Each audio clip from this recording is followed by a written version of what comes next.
Welcome to our Ramadan series. আজ আমাদের ইউনিভার্সিটিতে একটাই ক্লাস ছিল। ক্লাস শেষ করে আমরা আবারও রওনা দিই মসজিদের উদ্দেশ্যে। কিন্তু আজকে আমরা চিন্তা করি আমরা আজ ভিন্ন একটি রাস্তা ধরে মসজিদের দিকে যাব। প্রথমত চায়না আমাদের জন্য অনেক বড় একটা অ্যাডভেঞ্চার, এবং আজকে আমরা সেই অ্যাডভেঞ্চারের মাত্রাটা আরও একটু দ্বিগুণ করতে নতুন একটি রাস্তা ধরে, যে রাস্তা দিয়ে আমরা কখনো যাইনি, যেই রাস্তা দিয়ে আমরা কখনো ভাবিওনি যে এই রাস্তা দিয়ে মসজিদে যাওয়া যায়, সেই রাস্তা ধরে আমরা মসজিদের দিকে আগাচ্ছি।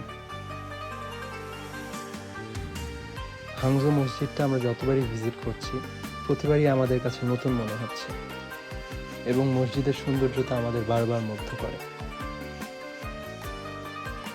হাংজো মসজিদে পৃথিবীর বিভিন্ন দেশ থেকে বিভিন্ন জাতি একসাথে ইফতারে অংশগ্রহণ করে।